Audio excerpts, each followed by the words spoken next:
Sot në Kosovë filluan manifestimet treditshme me rastin e 15 dhjetorit të fillimit të luftës armatosur e cila mori fund me ndërhyrjen e NATO-s. Udhëheqësit politik të Kosovës thanë se sakrifica e dëshmorëve çoi në pavarësinë e vendit, e cila në vitin e 5 të saj është njohur nga mbi 90 vende të botës, ndërsa kundërshtohet nga Serbia dhe aleatët e saj. Të dyja palët ndodhen në një periudhë bisedimesh të ndërmjetësuara nga komuniteti ndërkombëtar për normalizimin e marrëdhënieve mes tyre. Nga Prishtina njofton korrespondenti Leonat Sheu. Në Kosovë filluan sot manifestime treditshme në përkujtim të 15 vjetorit të betejës së fshatit Prekaz të komunës së Skenderajt, e cila shënoi edhe fillimin e luftës gati 2 vjeçare në Kosovë. Më 5 mars të vitit 1998, forcat serbe rrethuan familjen Jashari në këtë fshat. Gjatë disa ditë luftimesh humbën jetën 54 anëtar të familjes, përfshirë edhe Adem Jasharin, që shqiptarët e njohin si komandant legjendar të ish-ushtrisë lirimtare të Kosovës.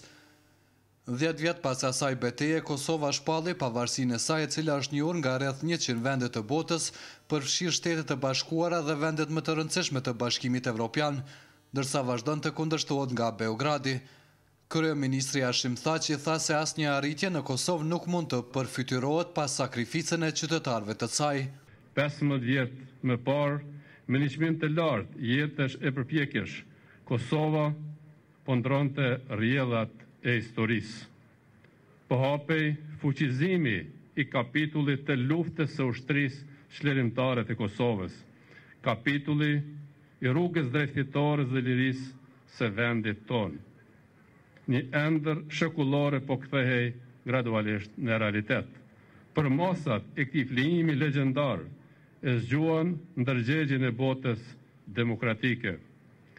Gatishmëria për fitoren e lirisë e zoi një komb të tërë. 15 vjet pas përfundimit të luftës që filloi me betejën e Prekazit, Kosova përballet me problemin e tejkalimit të trashëgimive të saj. Edhe mëtej nuk dihet asgjë për fatin e rreth 1800 personave të zhdukur, pjesa më e madhe të cilëve të përkatësisë kombëtare shqiptare. Në 15 vjetorin e fillimit të luftës, Kosova është përfshirë në një proces bisedimesh për normalizimin e marrëdhënieve me Serbinë. Të hënën kryeministrat e Kosovës dhe Serbisë Hashim Thaçi, Ivica Dačić i dhanë fund pa ndonjë marrëveshje raundit të 6 të bisedimeve për mënyrën e administrimit të veriut të Kosovës të banuar me shumicë serbe. Të dy janë pajtuar që të takohen sërish më 20 mars për të vazhduar bisedimet të ndërmjetësuara nga Bashkimi Evropian.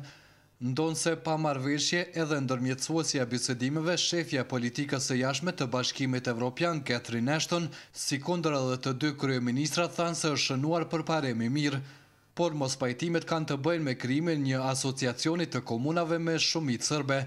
Beogradi ngul këmbë për krijimin e bashkësisë autonome të komunave serbe që do të kishte përgjegjësi në fushën e policisë, drejtësisë, arsimit e tjerë, me çka do të krijojë mundësia e veçeverisjes së serbëve në zonë, ndërsa Prishtina hedh poshtë një mundësi të tillë.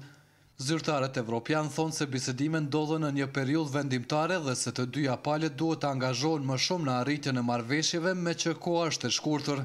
Kosova dhe Serbia janë pajtuar të angazhohen në bisedime për normalizimin e marrëdhënieve, me që kjo është kusht për rrugtimin e tyre drejt integrimeve evropiane dhe kusht për këtë është vendosja e marrëdhënieve të cilat nuk kanë njohur ditë të mira që nga përfundimi i luftës së Kosovës.